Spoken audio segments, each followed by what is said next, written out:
Hello, and welcome to a really exciting and definitely fun talk tonight, Books and Daggers.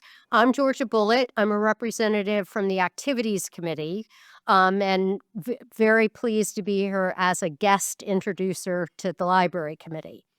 Books and Daggers, published in September 2024, tells the story of the formation of the Office of Strategic Services in the 1940s. OSS was the first U.S. spy agency with resources and energy to analyze intelligence on an industrial scale. OSS formed the foundation of what would later become the CIA. OSS was formed under lawyer and Brigadier General William Wild Bill Donovan to coordinate espionage activities behind enemy lines for all branches of the U.S.'s armed forces. The OSS operated for 3 years and included such notable participants as John Ford, the film director, famous for, among other films, The Grapes of Wrath; Moe Berg, a baseball catcher; Julia Childs, the celebrated French chef; Arthur Schlesinger, renowned writer and historian to President Kennedy; and William Langer, famous chairman of the history department at Harvard. The OSS also recruited less savory members, such as burglars and conmen. Books and Daggers discusses the OSS's recruitment of professors and librarians to the OSS. The book focuses on 3 principal OSS recruits: Adele Kibre, an archivist with a PhD in Latin from University of Chicago; Joseph Curtis, a professor of English at Yale; and Sherman Kent, a history professor at Yale, known for his ability to, quote, "throw a knife better than a Sicilian." The book explores the assignments of each of these 3 recruits to collect and analyze data with the goal of answering questions critical to the war effort, such as the optimal number of pellets in an aircraft shell, the percentage of synthetic rubber in German car tires, and the precise length of the sidings on Moroccan railroads.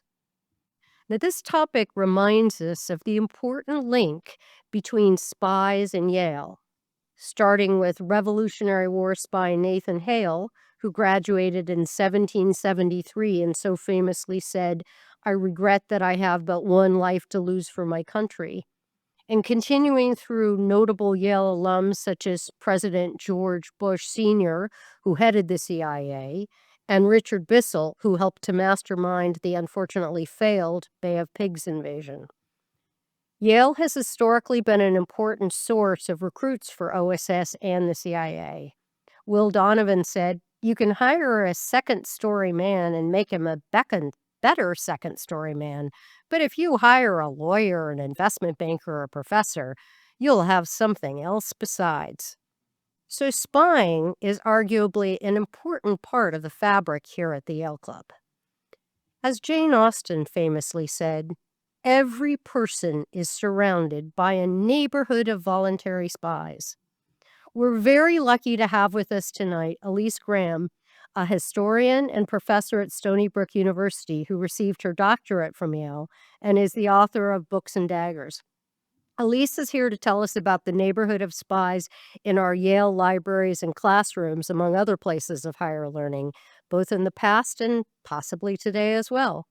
After the talk, please stop by at the table in the back and purchase your own copy of Elyse's book. And you're lucky enough that tonight you'll be able to get it autographed just for you by Elyse. Thank you, Elyse. Welcome and have fun, everyone.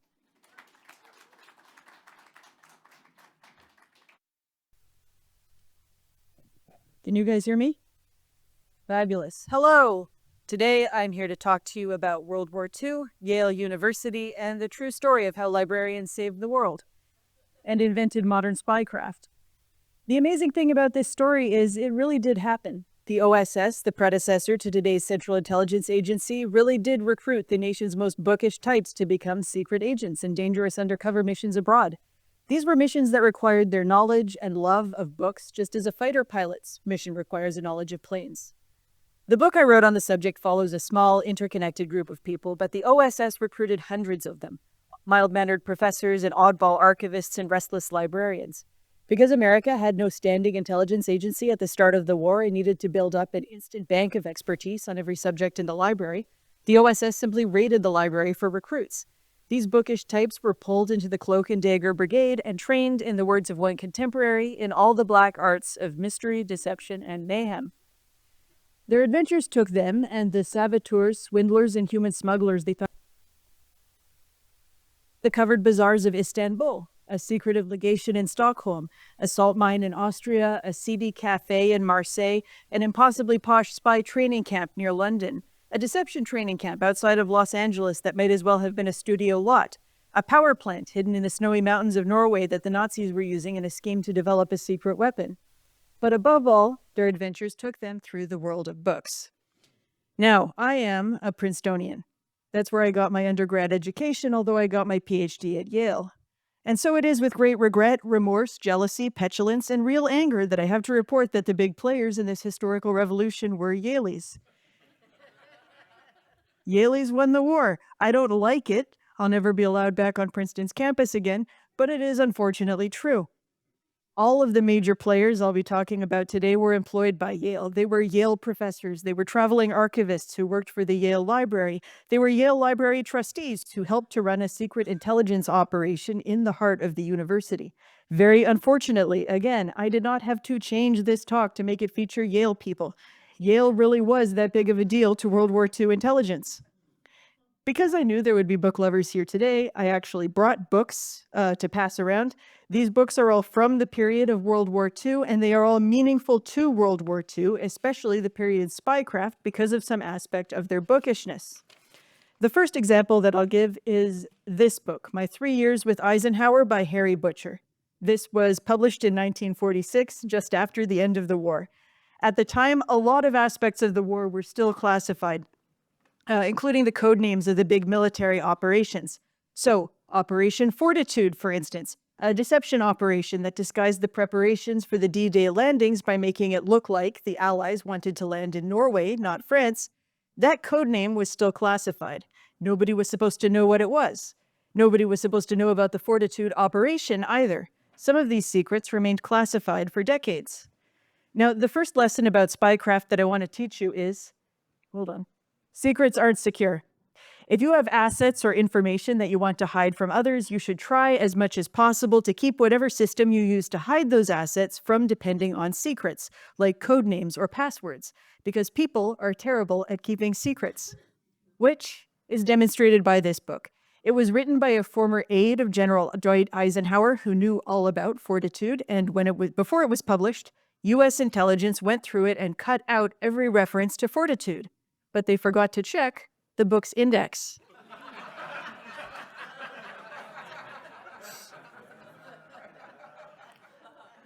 So you see, there it is. The secret got out. Books can reveal all kinds of things if you just know how to use them. Let's go back to the beginning. One day in early 1942, government agents marched into the New York Public Library and demanded to see its collections of maps. The same scene was playing out at libraries all over the country. A librarian at UCLA later recalled hearing stories from his elders of coming to work and finding that the map library had suddenly become a top security area protected by 24-hour armed guards. These agents were probably members of Research and Analysis, which was the Intelligence Analysis Division of the OSS, the predecessor to today's Central Intelligence Agency. At the time, R&A agents were hunting through libraries and confiscating all kinds of books. Travel books, phone books, scientific books, industry directories, even sometimes novels. But maps provide an especially potent example as to why. In 1941, when the United States entered the war, the US had just 2 sets of maps showing all of Japan. You need maps in order to fight a war. If you have soldiers landing on the shores of some town in North Africa, you need to know what the roads are into and out of town, where you might be ambushed by retreating Axis troops, what buildings you need to prioritize capturing, like the hospital and the telegraph office. You cannot strategize without maps. You can't put boots on the ground unless you first put ground under the boots. And in the area of maps, as in many other areas, US libraries were utterly deficient. They had been taking for granted that if professors, let's say, really wanted to look at a source, they could go to Europe. But after the war started, of course, that wasn't possible. The military was deficient too. The Army Corps of Engineers, which had been making most of the maps the military used, had a budget before the war that provided for 2 cartographers. Because of this, during the war, making maps was a huge component of the work of R&A geographers who passed endless hours copying historical maps in the New York Public Library. They drew situation maps every day for the War Department. They drew reference maps and thematic maps to accompany the reports that R&A wrote at the request of military and government officials. They drew maps to propose strategic elements of upcoming military operations. And they used, in ingenious ways, whatever maps they could get their hands on, maps that were never meant to be used in war. This map, for instance, which is a whaling map that the Wilkes expedition published in the 19th century. It's a copper plate engraving. The surveyors got their measurements by firing guns from their ships and listening for the echo. Herman Melville used it for writing Moby Dick. Not ideal lumber for the age of radar. This is what they had to work with, and remarkably, they made it work. So, lesson 2 of spycraft. It's a lesson that professors know all too well. The answers might be right in front of you, but you won't see them unless you do the reading. Nothing in the library is unimportant. I am now passing around more books from the period. This is an atlas that R&A used in war planning. I don't know whether it was that specific book, but they used that atlas. It was from don't worry, it's already broken. It was from 1922. Now, R&A agents worked in the New York Public Library, but they also worked in Rockefeller Center, which was the secret OSS headquarters in New York City. So if you can imagine a boy, they used very young couriers, running up 6th Avenue from the New York Public Library to Rockefeller Center, carrying to the amusement of everyone he passes an atlas so large that he might as well be carrying a table. This is Sweden on $50, a guidebook for tourists. You'll note that it contains a map. Guidebooks often did. This is a tourist's guide to Istanbul, which again contains a map. And books like these often had other very valuable information, like where the railway station was. Where are the train tracks that you might need to sabotage during a battle to keep Axis reinforcements from arriving? This is another book, just a street directory for Casablanca, that contains, if you just look, street addresses for every Casablanca business you might need to sabotage or occupy. Matériel de chemin de fer, that's railway equipment. Société Française de Munitions de Chasse de Tir et de Guerre, that's French for munitions factory. All the post, telegraph, and telephone offices that could give up the whole goose. The electric works, the Red Cross Pharmacy, a full map of every borough, port, and railroad that runs from Morocco to France. Everything you need, hidden in plain sight at the New York Public Library. Now, the OSS also sent professors and librarians abroad on secret undercover missions. In the book, I focus on a small but connected group of these library rats turned unlikely spies. They include Joseph Curtis, a literature professor who hunted down German spies and turned them into double agents. He was a Yale guy. Adele Kibre, an archival researcher who was sent to Stockholm to secretly acquire documents for the OSS. She worked on and off for the Yale Library. Although he stayed in Washington, I also want to mention Sherman Kent, a smart-mouthed history professor who rose to become the head of intelligence analysis for all of Europe and Africa. Also a Yale guy. We'll come back to him later. Let's suppose that it's 1942 and you've been pulled out of your library to become a spy. And it did happen like that. You'd get a call at the library, or a government agent would show up at the door to your classroom while you were teaching, or someone would come to recruit you during the Harvard-Yale game when nobody would notice another alumni-looking dude walking around campus in a suit. How do they teach you, who have no actual fighting experience, to be a spy? First, they'd send you to a training camp. So, Joseph Curtis, literature professor at Yale. One day in August 1942, the head of his department paid him a visit in his faculty apartment in a residential college. He said, "Listen, you have to go to the Yale Club in New York City tomorrow. You have to wear a purple tie. You're going to see a man light a cigarette and then put it out. Talk to that man. He has a message for you." As ridiculous as it sounds, as much like a spy story as it sounds, that's how he got recruited. As it turns out, because the people training and recruiting these spies were often new to spycraft themselves, they got a lot of their ideas from spy fiction. Recruitment felt straight out of a spy novel because that's where they got their playbook. As the book historian Robert Darnton says, literature doesn't just reflect history. Literature causes history. So, you'd recognize your mysterious contact because he was wearing a red carnation or because he was holding a Penguin paperback with its distinctive orange cover, like this one. Or he might also be holding a newspaper, and how he held the newspaper was a signal. If the newspaper was sticking out of his overcoat pocket, it was safe to meet. If the newspaper was folded under his arm, he was being followed, and you should pretend not to know him. It becomes important later in the story that Yale itself didn't know that Joseph Curtis was being recruited as a spy. The recruitment was by the OSS, and it happened through a secret intelligence pipeline in the Yale Library. The library was keeping secrets from Yale. Yale thought that a donor had made funds available for someone to go abroad and collect books for the library, which, in fact, was going to be Joseph Curtis's cover. That intelligence pipeline was managed by Walter Forsheimer, a Yale alum who was also a library trustee and a money launderer for the OSS. After the war, he would become the first legislative counsel for the CIA and its first archivist. I want to mention in passing that the Forsheimer family already had, at that time, not just a rich association with books, but a tradition of being bibliographic detectives. Walter's father, Carl, a book collector himself and a man whose brother ran a rare book shop, helped to unmask Thomas Wise, the president of the Bibliographical Society and one of England's most eminent bibliographers, as a master forger.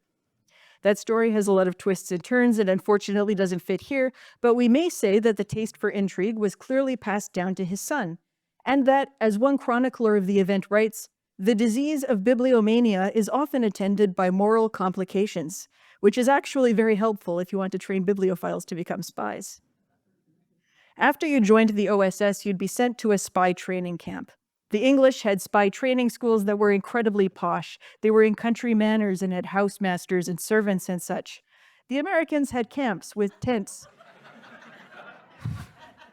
in national parks, which had terrain that could support combat exercises as well as enough seclusion to keep the goings-on secret.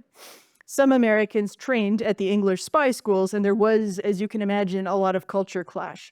A totally different experience depending on where you went. But the English sent over their fighting instructors to teach the American spies how to fight. So you, as a professor, as a librarian, would be learning how to do the kind of close combat that leaves the other person not injured, but dead. I'm passing around some of the fighting manuals that those instructors wrote. I wish to note that these manuals assume that in the field you will not have a weapon on you. If you are a spy, you can have either a cover story or a weapon, but you can't have both. If the Gestapo arrests you and you're carrying a lipstick that turns into a gun or a shoe that turns into a radio transmitter, you can't just pretend you're a civilian. So you were taught how to use ordinary objects as weapons, how to kill someone with a newspaper, how to restrain someone with their own trousers. You learned how to take weapons from other people, but the assumption was that you'd be out in the field with only your wits to protect you. This wasn't like James Bond with all his cool gadgets. So this is a compact from World War II, and women were taught to use it as a kind of knuckle duster. And here is some perfume, which you can use to disguise the use of invisible ink on a letter or just to store your poison. Here you go. After his training, Joseph Curtis went to Istanbul. Adele Kibre went to Stockholm. Her job was to acquire documents that the Allies could use to develop intelligence and plan covert operations. Because a war was happening, you could no longer get things like newspapers or books or scientific journals from Germany or other Axis countries, not if you were in the United States. And as ingenious as the library rats were who were working with existing materials in the New York Public Library and elsewhere, there was still a pressing need to supplement their work by secretly acquiring documents abroad. Sweden was a neutral country, but it was filled with German documents. The Germans very badly wanted Swedes to believe that Americans were ruffians who had no concept of culture, that if they won, they would tear down the libraries and concert halls of Europe. And so the Germans sent to Stockholm, as proof of their own culture with a K, professors to wear lectures wearing little round glasses, conductors to wave batons over performances of the magic flute. They made sure their scientific and technical journals flowed without wartime interruption into Stockholm's libraries and universities, so that Swedish intellectuals would understand that scientific progress spoke the German language. This was a gap in the German defenses that Kibre could take advantage of. Even though Sweden was a neutral country, Kibre had to work undercover. Sweden had made a deal with the bellicose countries that it could maintain its neutrality as long as no spies operated in Sweden. Moreover, Sweden's sentiments tilted toward the Axis. The Swedish police were aligned with the Gestapo and had even trained with the Gestapo. If a spy was caught by the Swedish police, they faced arrest, imprisonment, deportation, even Gestapo-style beatings and interrogations. Stockholm was neutral, but it wasn't impartial, and it was far from a safe place to be a spy. But Kibre had, without knowing it, been training all her life for exactly this mission. Kibre had a PhD in classics from the University of Chicago, and because women couldn't really go into the professoriate in those years, she became a professional archive hunter, hopping from archive to archive across Europe, earning money by taking photographs of rare texts for scholars back home in the States, who did not have, in those days before the internet, any other way of seeing such texts besides visiting the archives themselves. By the time she was recruited by the OSS, she had been doing this for almost a decade.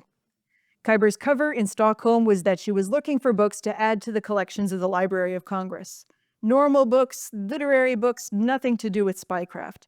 Another rule of spycraft: a spy has to perform their cover as competently as the spycraft, which means if someone is pretending to work for a library, she has to have experience working with libraries. Rumor has it that to this day, the CIA does recruiting at the annual meeting of the American Library Association. Luckily for Kibre, she had a first-rate skill set in this field. For an experienced archive hunter, anything can be a resource. Newspapers, magazines, book slips, bookstores, libraries, librarians. If you make friends with a bookstore owner, they'll tell you if anyone bought the same book twice, which will tell you if they're writing letters in code. If you make friends with a librarian, they'll let you into the secret catalog for uncatalogued items, items that are still waiting, maybe for years or decades, to be properly processed.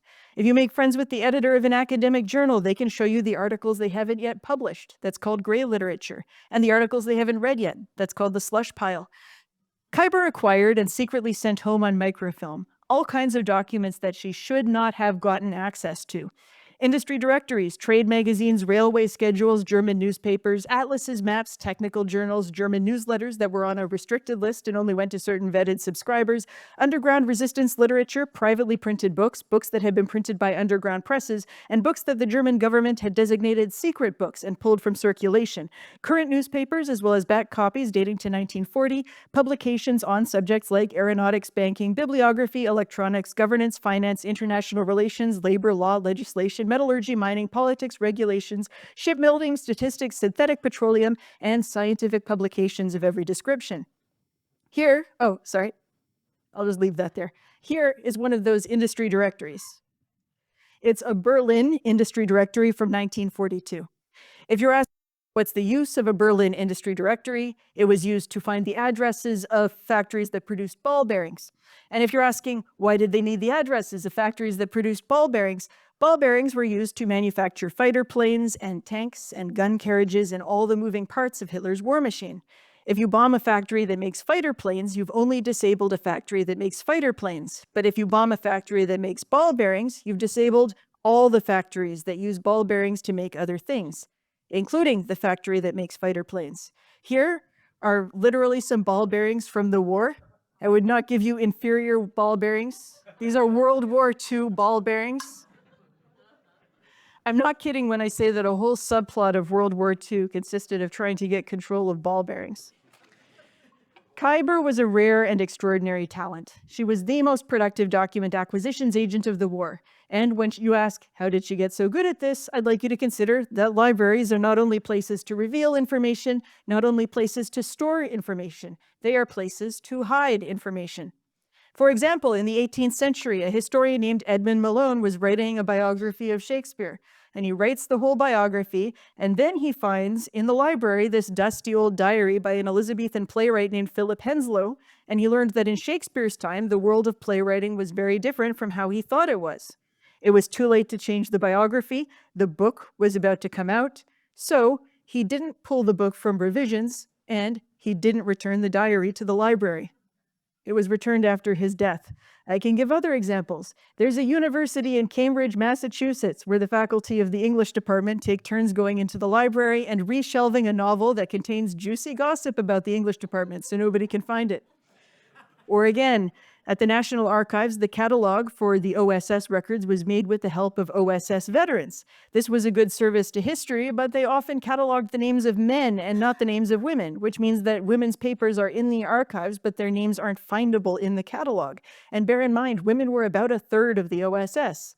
Or again, for decades, women who have gone to do research at the Vatican archives, where you speak to church officials who determine your access to the books, have advised each other that you get better treatment if you take off your wedding ring. In short, the work of getting archives to reveal their secrets requires a far more complicated set of moves than simply going to the shelf or looking at the catalog. It can require the work of a real bibliographic detective. Adele Kibre understood this. She went to the Vatican archives herself in her pre-war life as a freelance archive hunter.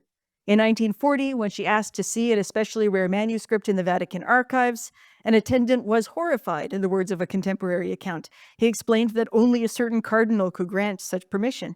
Miss Kibre immediately asked to see the cardinal. This horrified the attendant even more. Unfazed, Kibre, the daughter of movie set designers, sent a tempting card of introduction up to His Eminence. Miss Adele Kibre, Hollywood, California.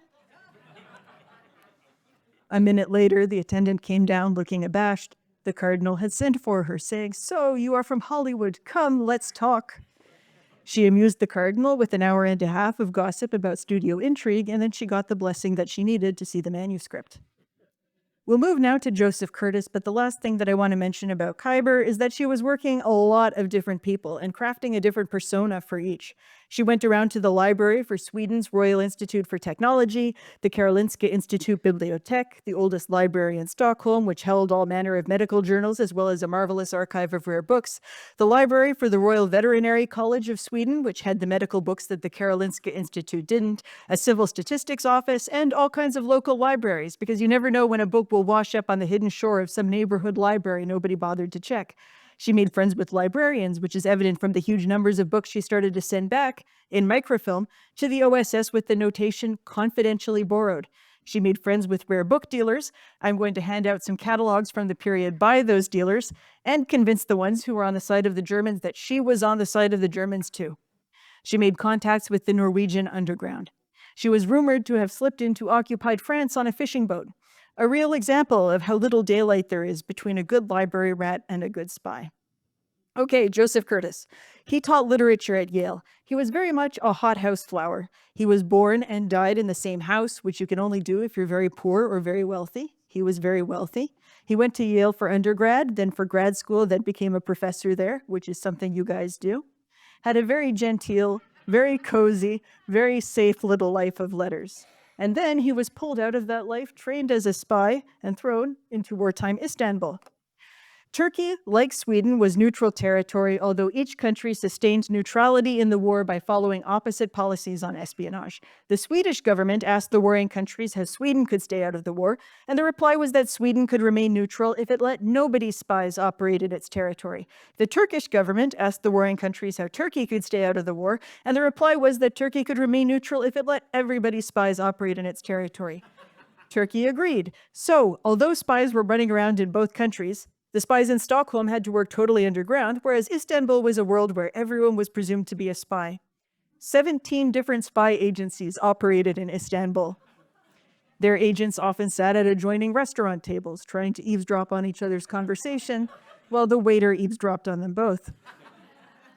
In a world like that, your cover is more important, not less. Curtis's cover was that he was a Yale professor who had been sent to Istanbul to collect books for Yale's library. He went around to the city's bookshops, taught a few classes at a local university. This is a picture of Istanbul's old book bazaar, which is just off the Grand Bazaar and is a very beautiful place. His actual job was to hunt down German spies and turn them into double agents. The story of how he fell into this job has a lot of twists and turns. He was supposed to have a job like Kibre's, document hunting, but the Istanbul outpost of the OSS imploded just before he got there because the outpost director thought he was James Bond and was sleeping with his sources, and his sources were enemy agents. The guy's cover was broken so thoroughly that every time he went into one of the city's nightclubs, the band would start playing a song called "Boo Boo Baby, I'm a Spy."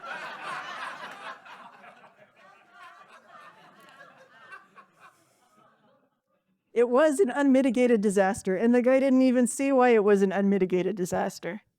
Curtis was supposed to set up his cover and wait for somebody in the Istanbul outpost to contact him, but nobody did. After a while, he got tired of waiting and found the outpost director by himself.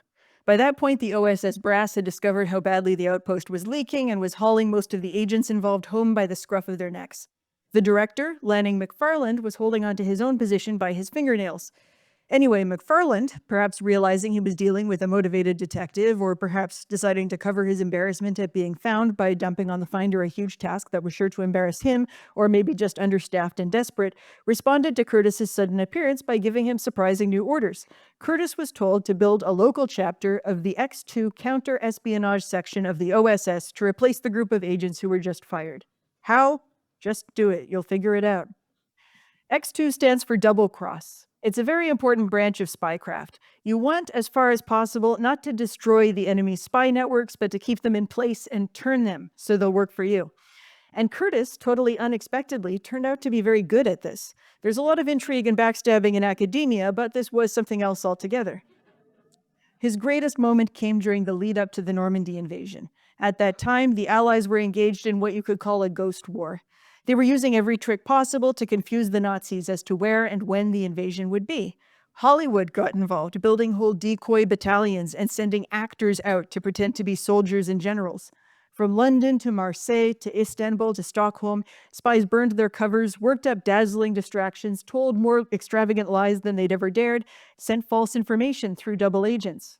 The last part was Joseph Curtis's job, but Curtis's unit didn't just turn enemy agents into double agents, it also convinced many of them to become outright defectors. The defections were the real masterstroke of Istanbul's X2 agents. So many German Abwehr agents in Istanbul defected that Hitler, outraged, fired the head of the Abwehr, Wilhelm Canaris, who until now had been Hitler's chief of intelligence, and dissolved the Abwehr altogether, moving its agents into a police intelligence organization that had a totally different way of doing things. It was a drastic move at the worst possible time for the Germans. Right when the Allies were preparing for what everyone agreed might well be the decisive battle of the war, Hitler started making major changes to his intelligence system, destabilizing the Nazis' flow of intelligence. After the war, history would sing the praises of the double-cross system for its successes in maneuvering the Germans to play the game as the Allies wanted. But the double-cross unit in Istanbul managed to achieve something truly remarkable. It convinced Hitler to remove some of his own pieces from the board. I want to say a few words quickly about Sherman Kent, who was a history professor and a friend of Joseph Curtis at Yale, who rose to become the head of intelligence analysis for all of Europe and Africa. Handsome devil, as you can see from these pictures. Intelligence analysis represented something new in the world of spycraft. The Research and Development Division of the OSS, which employed researchers in the applied sciences, chemistry, engineering, fields that prepared one to build weapons and spy gear, was a long-established type of institution in other countries. But Kent's branch, Research and Analysis, which pulled researchers from university departments in the humanities and social sciences, had no equivalent in other spy agencies.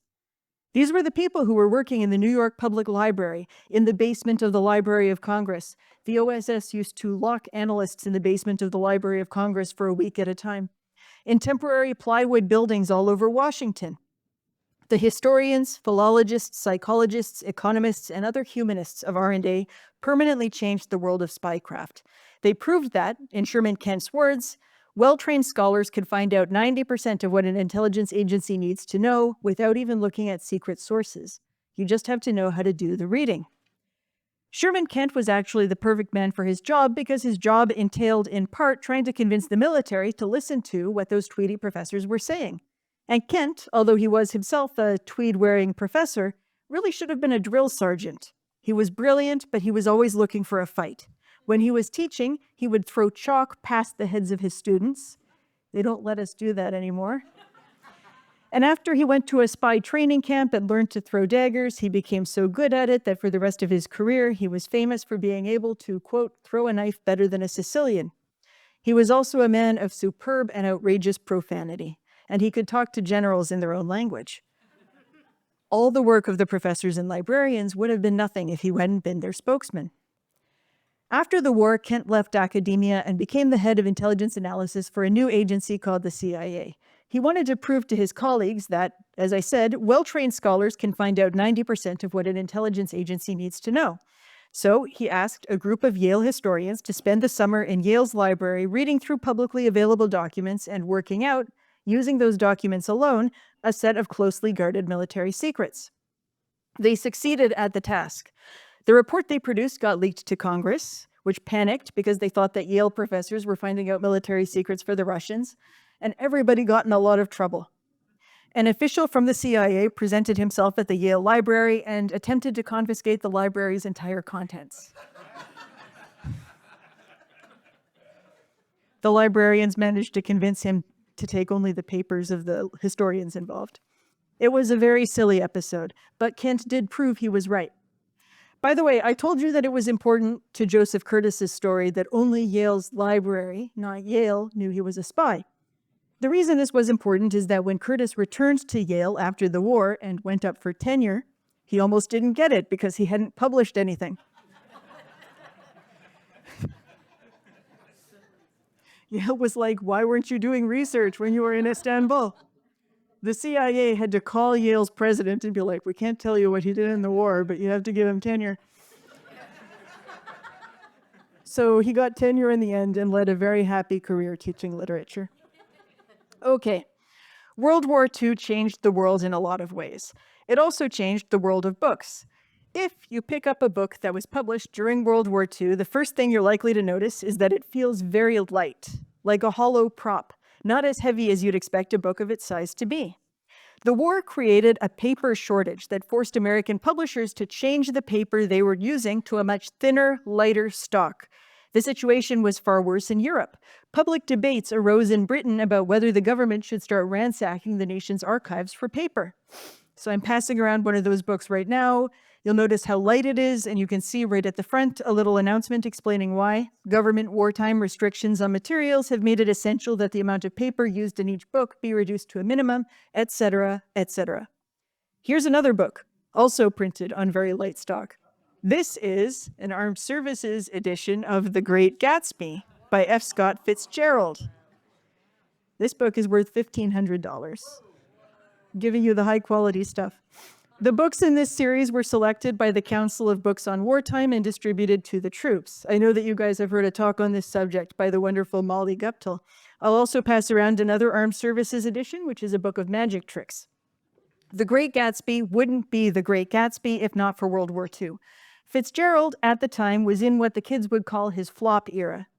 In 1940, the total sales for all of Fitzgerald's books was a whopping 72 copies. The total scholarly articles about his books could be counted in the single digits. The Armed Services editions got 155,000 copies of Gatsby into the hands of readers. But more importantly, the Armed Services editions proved to publishers that the paperback format works.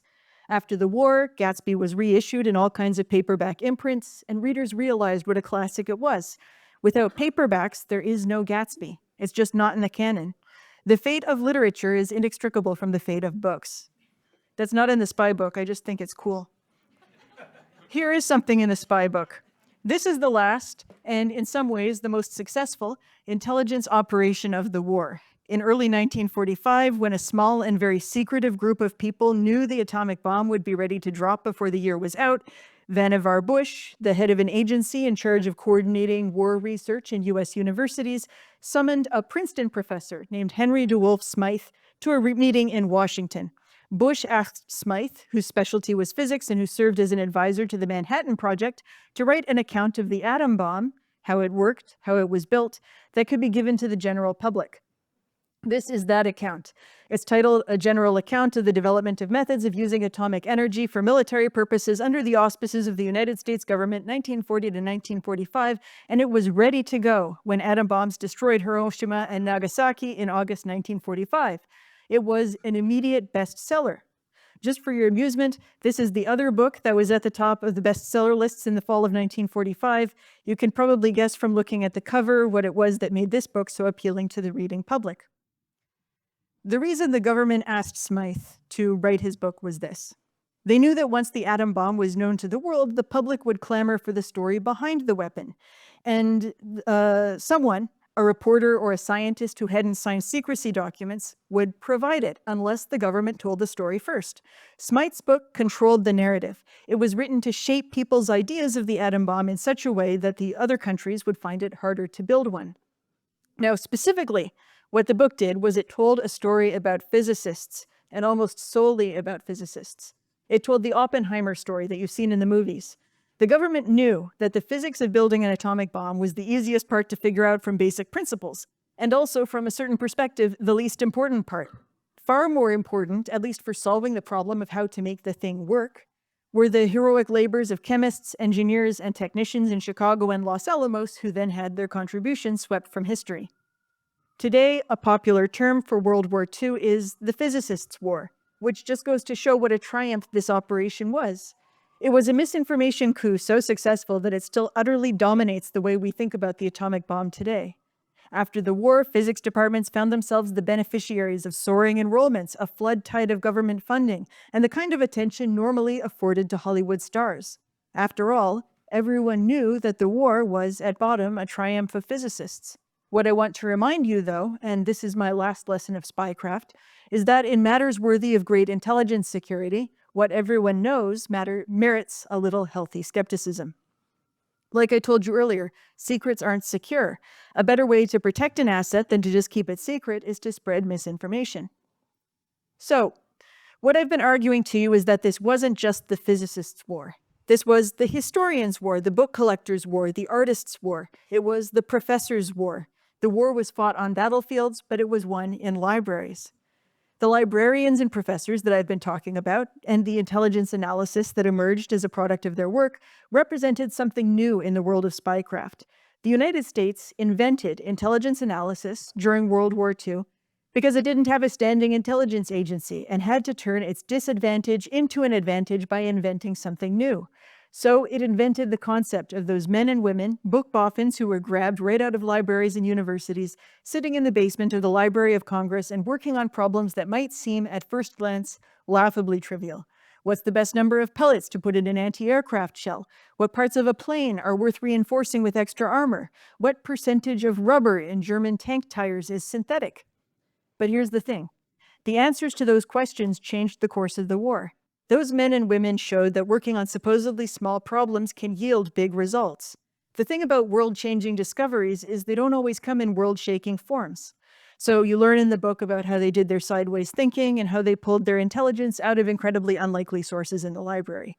Intelligence analysis became the foundation of modern spycraft. So spectacular were their contributions that they changed the future of intelligence. And the United States recognized this. Before the war, U.S. libraries were also in their flop era, underfunded, very thin collections in comparison to what was available in Europe. Because the assumption had always been that if you needed something, you could just go to Europe, which of course turned out not to be the case in wartime. After the war, both university libraries and public libraries were invested in heavily by the U.S. government, which was determined to never be caught so badly lacking again. The U.S. had learned the value of libraries, not just as centers of community and education, but as something that's integral to national security. Unfortunately, today, 8 decades later, this year is the 80th anniversary of our victory in World War II, we have forgotten that lesson. The question you tend to be asked after you write a book like this is, how did ordinary people find the courage to fight against this huge fascist regime? What I have learned and what I believe is that only ordinary people can fight this kind of fight. Or, to be more tactical about it, the kinds of people whom Hitler would dismiss or overlook, like women or Jewish people or people of color or refugees or factory workers or professors, he didn't think much of professors, were exactly well positioned to run sabotage campaigns, or get information from people. Most informants don't know they're informants. Or steal from libraries in Europe scientific books and journals, the latest research on atomic physics, that they could send to the library at a little place in New Mexico called Los Alamos. These ordinary people, precisely by being ordinary people with a lot of courage, helped to give the Allies their greatest victories. During the D-Day invasion, German reinforcements could very easily have traveled to the Normandy coast and just wiped out the Allied soldiers in what was already a very difficult battle for the Allies to win. The reason the reinforcements didn't come is that a few hours before D-Day, ordinary people who belonged to the French resistance heard a code phrase over the radio and then went outside and destroyed, in the next 2 hours, more than 900 sections of railroad. so the trains couldn't get to the Normandy coast. This huge battle depended on these ordinary people. Which brings me to my last point. One of the things I've learned while writing this book is what you have is what you bring to the war. When your back is against the wall, you fall back on your training. The English had spy training schools that were incredibly posh. They were in these country manors and had housemasters and servants and such because they were English. That's what they knew, so that's what they fell back on. The Americans had these camps with tents where they were teaching people how to do quick draws like cowboys because they were Americans, so of course they trained like cowboys. The Norwegians were out there on skis. The French resistance robbed liquor stores, drank the wine, and then turned the bottles into Molotov cocktails. Because they're French. They fought as the French do. The librarians also fell back on their training, and it turned out to be unexpectedly exactly what modern intelligence needed. But more than this, the reserves of courage that ordinary people found to win a war against the Reich came from the love and values and struggles that they had before the war. Many of them were doing things like helping refugees before their country got into the war, or they were protesting Hitler's burning of books. The values they learned in peacetime in places like libraries gave them courage during the war. Which is one of the reasons I'm so excited to be bringing out a book that argues that protecting our libraries is a national security issue. What you have is what you bring to the war. What we have in libraries is precious and irreplaceable. Thank you.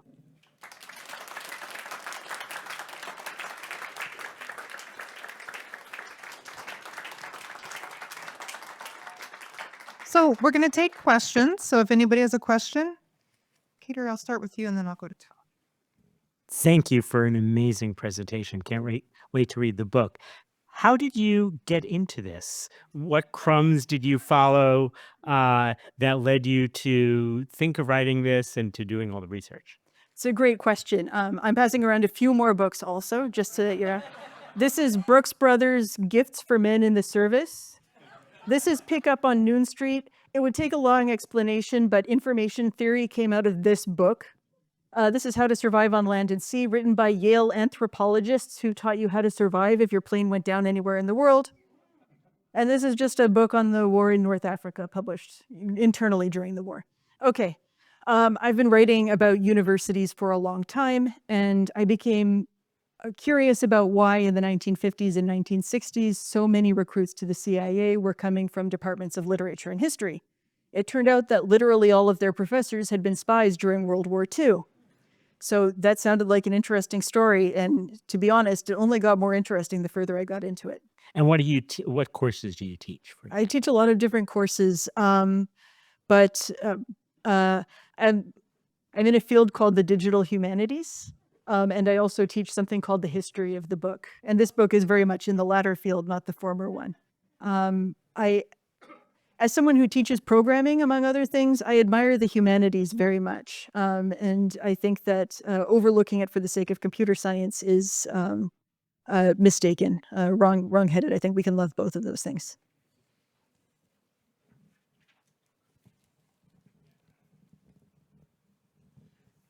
You're quite brave from Princeton to come before this group.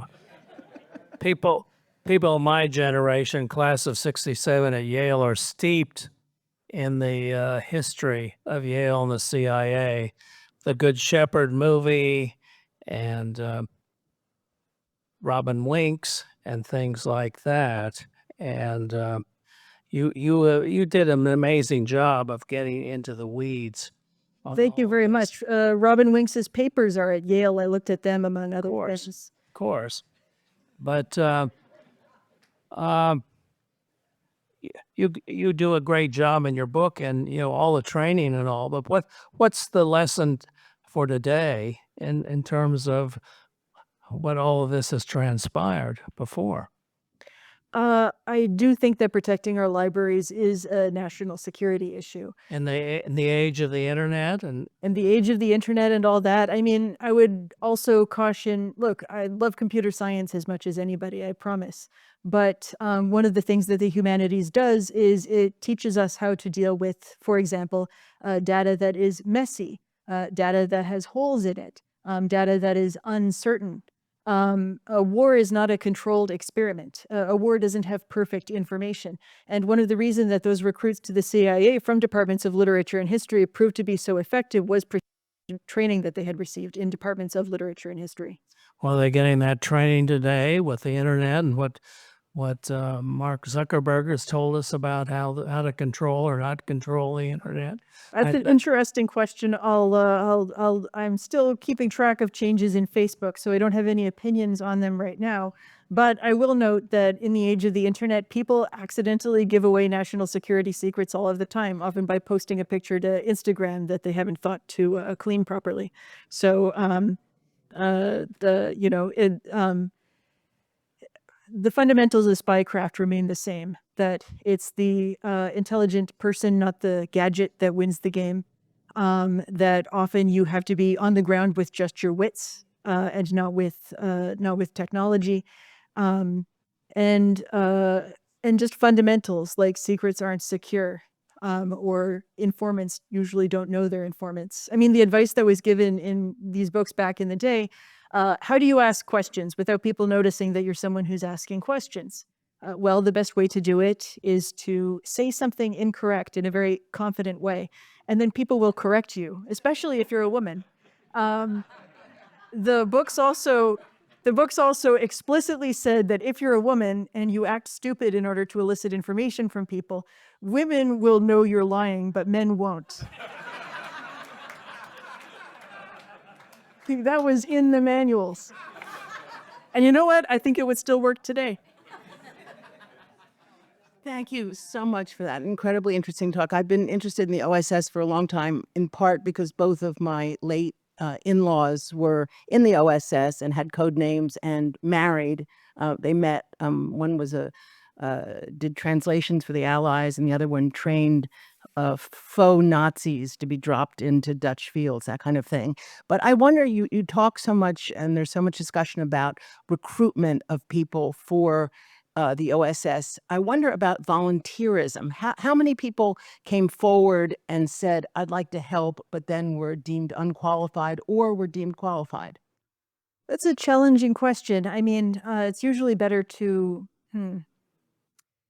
The part of intelligence that had the most volunteers was... have you ever heard of the Ritchie boys?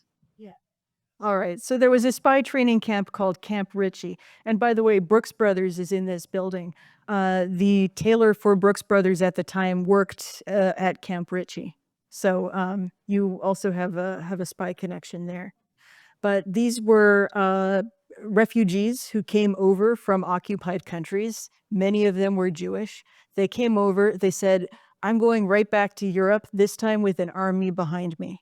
Because they could speak German, French, these other languages, they trained at Camp Ritchie, and then they they sort of followed the American military on the front lines, and they gathered what was known as tactical combat intelligence. So they needed to know, like, should we go left or right? What side is danger on? What's the next town ahead? Are the civilians in this town plotting against us? That was the information that they acquired.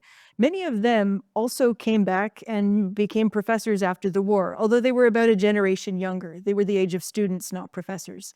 So Victor Bromberg, who recently passed away and was a professor at Yale for about 20 years before he went to a better school in New Jersey, was a Ritchie boy and then became a professor of comparative literature. He said that Camp Ritchie was his university. And he said that while working as an intelligence officer in Europe, he learned sort of interpretation for the first time, how to see the meaning underneath the words, which is so valuable when you're learning literature.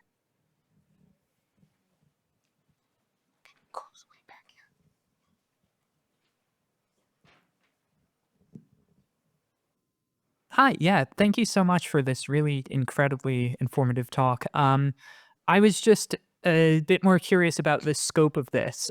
So this whole thing of, using professors and librarians and this whole bookish sort of person, is that something that has a history? Was this something that was kind of unique to the time period of World War II where it first started? And also in terms of during that time itself, is that something that was a particularly American phenomenon, or were other countries also concurrently doing the same thing? Yes, this was an innovation of the United States and the OSS during World War II. There's a type of spy agency, Research and Development was its name in the OSS, that hired people in the applied sciences, chemists, engineers, people who could make bombs, for lack of a better word. Actually, does anyone here know of Hedy Lamarr? She worked in research and development, invented the predecessor to Bluetooth technology, and they named a bomb after her because of the effect she had on men when she walked into a room. But this was a well-established type of spy branch in other countries. The United States, the OSS, invented research and analysis, which pulled agents out of departments in the humanities and social sciences. And that turned out to be such an incredible innovation that it became the basis for how we do spycraft today. There were a couple of book boffins running around in England in the field of cryptography. So England's libraries had a lot of young women specifically in them who were cracking codes, partly with reference to the books on the shelves. When I mentioned if somebody takes out 2 copies of a book from a bookstore, they are writing letters in code. That's because there's a type of code that somebody can use called a book code, which is 2 people have the same edition of the same book. Somewhere in the letter, you have a reference to a number like 13845. And then on page 45, on line 8, the 13th word or whatever is going to be the word that, you know what I mean? So it's very difficult to crack unless you know exactly what book they're referring to. On the other hand, this was cryptography that was well established, but this research and analysis, using the skills of the humanities in order to come up with intelligence analysis, with not just tactics, which tells you the next thing to do, but strategy, which tells you the thing to do next week, next month. That was an American innovation. Question? Wait 1 sec.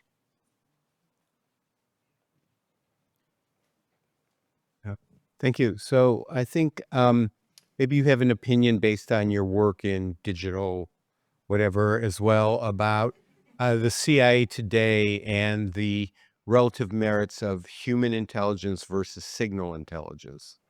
I have no opinions about the CIA. But as a professor of digital whatever, look, there are a lot of, I don't know what to say. I do think that there are a lot of valuable things that you can get from the internet. There are a lot of valuable things that you can get from computer programs, from predictive analysis, God help us, things like that. On the other hand, at the end of the day, it is it's not just that it's the person, not the gadget, who is, for example, making arguments to policymakers, that there are people who are making actual decisions about what to do. It's not just the fact that computer algorithms often sort of not just hide the sources of where they're getting information from, but also a computer algorithm will take whatever biases you have, whatever hatred you have in your heart, whatever irrationality you have, all of that, and it will amplify those things. It generates misinformation as quickly as it generates information. So you do need to have, at the very least, a human in the loop to help correct against that. It's not just that, but also you have to figure out how to tell the signal from the noise, and that is fundamentally a human task. I do think that it's a task that, like I said, people in the humanities and social sciences are well trained to do, because we deal with data that is slippery. We deal with data that is not good. And most of the data that you have in, for example, a wartime setting is not good. A war isn't a controlled experiment. I'm sure that the CIA knows about these things. I'm very interested to see what happens in the next 10 years. And if we all survive the next 10 years, we can meet here again and have a toast.